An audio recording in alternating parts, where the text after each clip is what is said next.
नमस्कार, मैं अशोक कुमार पांडे और स्वागत है आपका टीसीएच पर। अमित शाह देश के गृह मंत्री, भारतीय जनता पार्टी के निसंदेह नंबर 2 के नेता, जिनको चाणक्य कहा जाता है और क्या क्या कहा जाता है, आखिर उनको अपना ट्वीट डिलीट क्यों करना पड़ा? बाकी छोटे मोटे लोग ट्वीट डिलीट करते हैं, एडिट करते हैं, समझ में आता है, लेकिन अमित शाह देश के गृह मंत्री, उनको अपना ट्वीट डिलीट करना पड़ा। और वो भी ट्वीट जो था वो कोई साधारण ट्वीट नहीं था, घुसपैठियों पर ट्वीट था। दरअसल अमित शाह गए हुए थे दैनिक जागरण के एक कार्यक्रम में। अब दैनिक जागरण तो उनका दूसरा घर है। दैनिक जागरण तो भारतीय जनता पार्टी का सबसे बड़ा समर्थक अखबार है। तो उसके कार्यक्रम में भाषण देते हुए आजकल घुसपैठिया घुसपैठिया घुसपैठिया, आप जानते हैं, रट लगी हुई है। बस बिहार में चुनाव है तो घुसपैठिया, मुसलमानों के लिए घुसपैठिया इस्तेमाल करो। झारखंड में चुनाव है तो घुसपैठिया इस्तेमाल करो। अब झारखंड में घुसपैठिए नहीं है, चुनाव खत्म हो गया, घुसपैठिए खत्म। आपको याद होगा एसआईआर में जिन लोगों को वोटर लिस्ट से बाहर किया गया है, हमारे मित्र हैं, पुष्यमित्र, बड़े पत्रकार हैं, उन्होंने चुनाव आयोग से सवाल पूछा कि भाई ये बताइए कि घुसपैठिए कितने हैं जिनको आपने बाहर किया है। चुनाव आयोग करके रह गया, कोई ज्ञानेश कुमार के पास उत्तर नहीं था। तो घुसपैठियों की नौटंकी लंबे समय से चल रही है, लेकिन जहां फैक्ट एंड फिगर की बात आती है वहां हालत यह होती है कि इस देश के गृह मंत्री को अपना ट्वीट डिलीट करना पड़ता है। क्या लिखा था उस ट्वीट में? शाम को 6:37 पर यह ट्वीट हुआ था, 10 अक्टूबर 2025, यानी कि कल।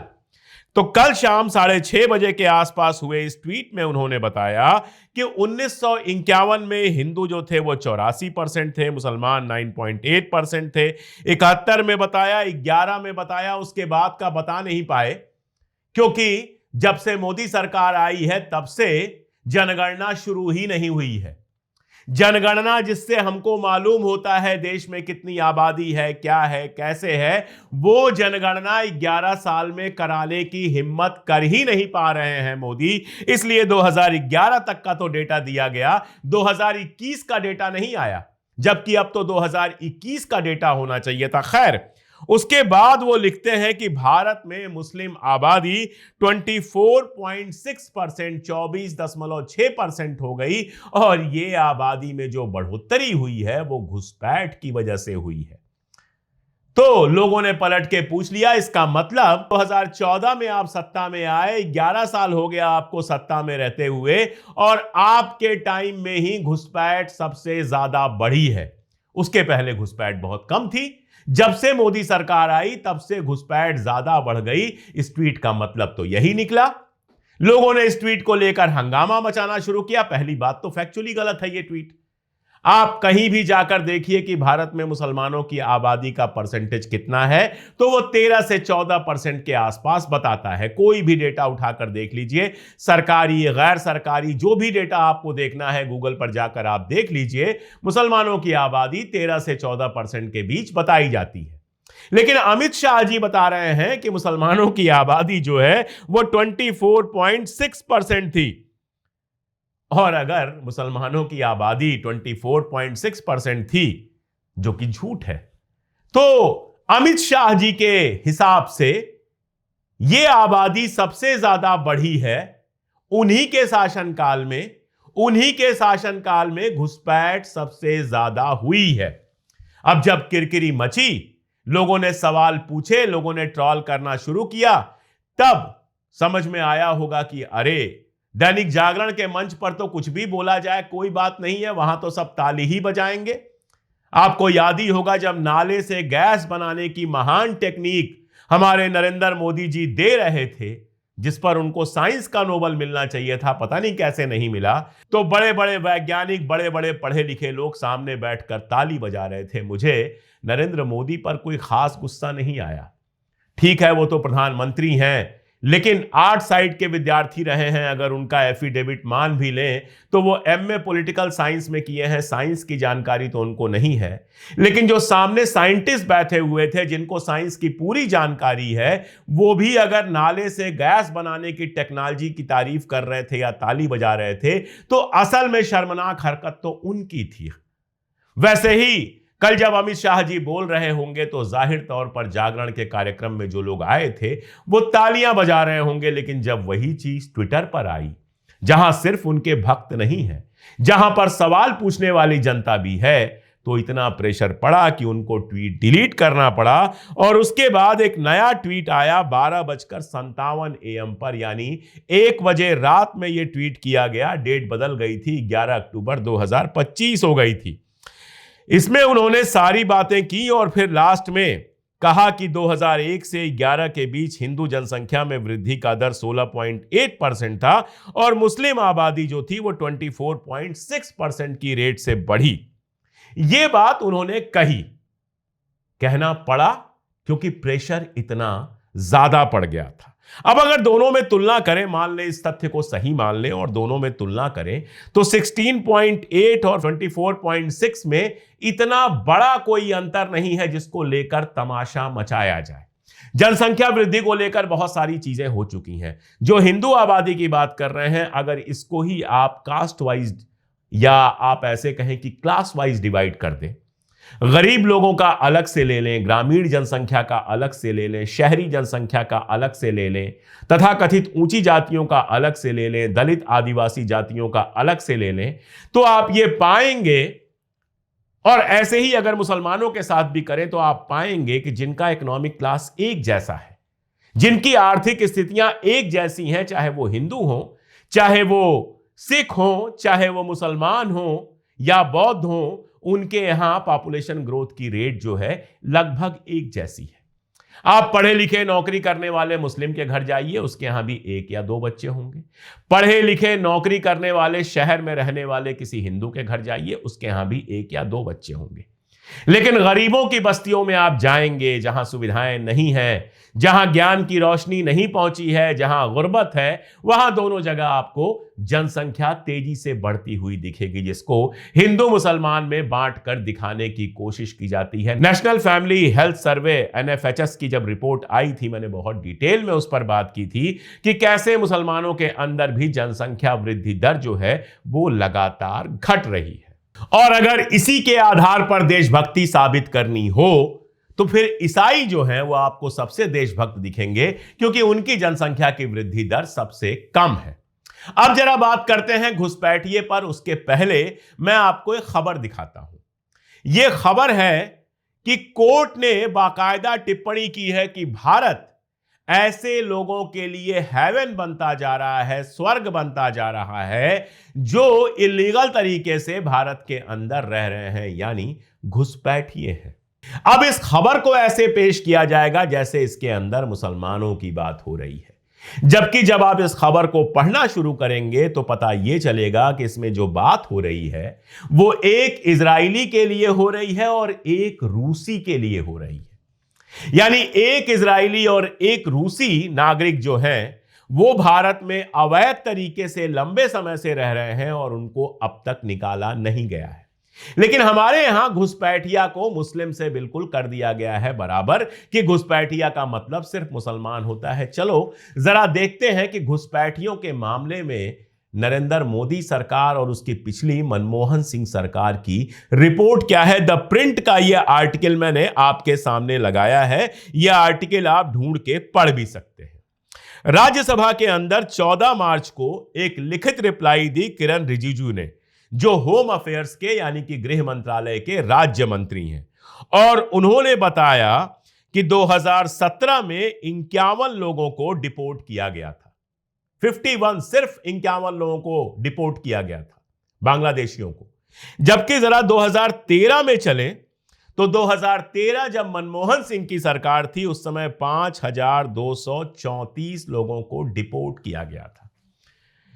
तो जब मनमोहन सिंह की सरकार थी, जो मुसलमानों के नाम पर नफरत नहीं फैलाती थी, जो हिंदुस्तान के हर मुसलमान को घुसपैठिया नहीं साबित करती थी, जो घुसपैठिया बोलकर वोट नहीं मांगती थी, उसने 5234 लोगों को 2013 में प्यार से वापस बांग्लादेश भेज दिया कि भाई ये आपका नागरिक है, आप संभालिए। कहीं कोई हल्ला नहीं हुआ, कहीं कोई टीवी डिबेट नहीं हुई, बिल्कुल नॉर्मल प्रोसेस में जो बांग्लादेशी आ गए थे भारत के अंदर, उसमें से 5,234 5,234 लोगों को वापस भेज दिया गया बांग्लादेश। आपने कहीं कोई शोर सुना था?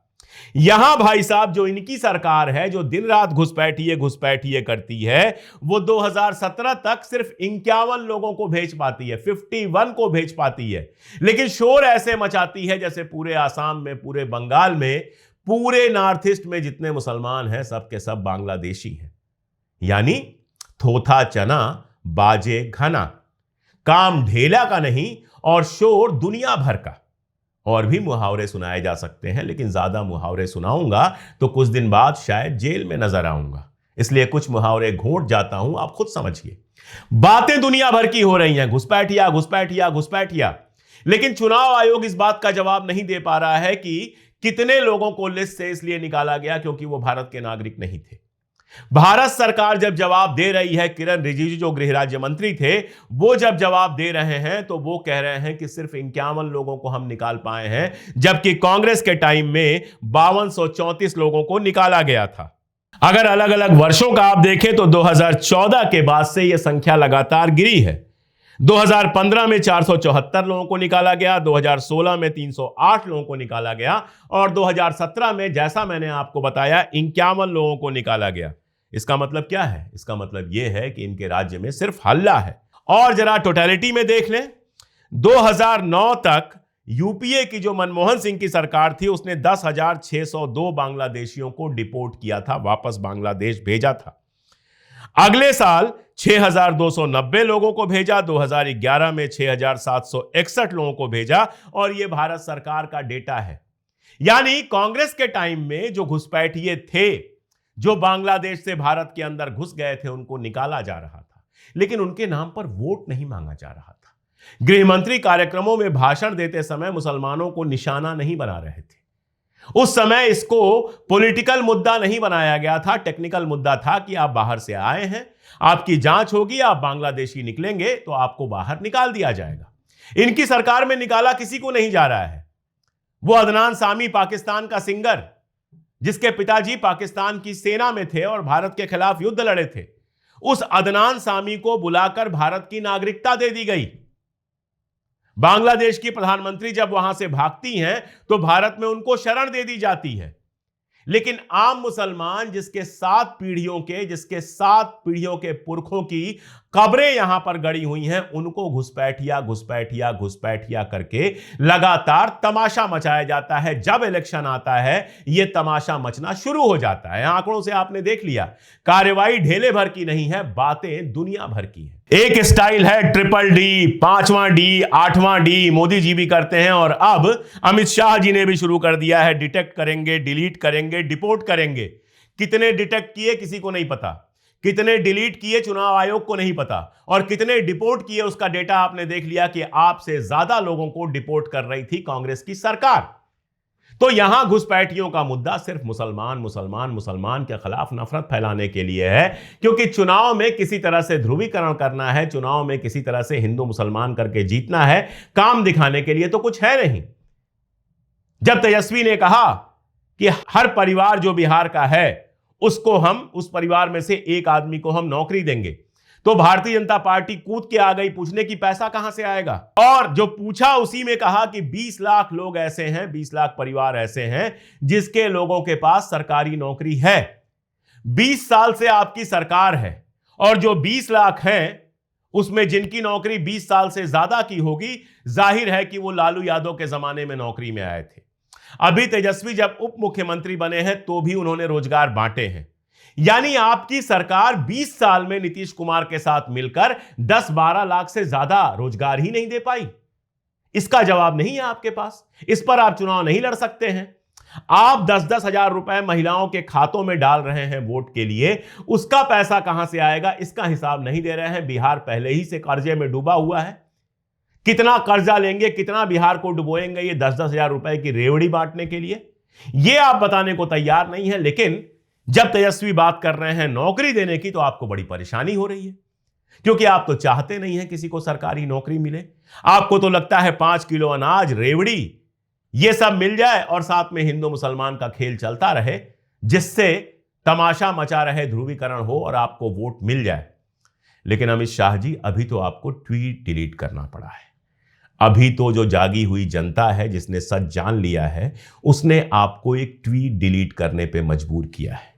और अगर ऐसे ही आप लोग लगातार व्हाट्सएप या फॉरवर्ड को सच बनाने की कोशिश करते रहे और सिर्फ हिंदू मुसलमान के मुद्दे पर चुनाव लड़ते रहे, तो एक दिन आपको अपना ये स्टैंड बदलने पर भी जनता मजबूर कर देगी। जब पलट के पूछेगी कि घुसपैठिया घुसपैठिया करते इतना हो, लेकिन जब से शासन में आए हो तब से कितने घुसपैठियों को वापस भेजा है, तब जवाब देते सूझेगा नहीं। और ये जो गोदी मीडिया है ना, ये भी आपको बचा नहीं पाएगी। आखिर कितने झूठ डिफेंड करेगी? अब तो जनता जान चुकी है कि गोदी मीडिया पे जो बोला जाता है सब झूठ बोला जाता है। इसीलिए गोदी मीडिया उनको नहीं सुनती, हमारे जैसे लोगों को सुनती है, जिनके बारे में जानती है कि 20 मिनट का न्यूज बनाने के लिए 4 घंटे रिसर्च करते हैं और एक एक तथ्य जो लेकर आते हैं वो सही जगह से लेकर आते हैं, जिस पर भक्त बिलबिलाएं जितना भी, जवाब किसी को नहीं सूझता। गलत तो नहीं कहा मैंने? बताइएगा कमेंट में। आज के लिए इतना ही, बहुत शुक्रिया।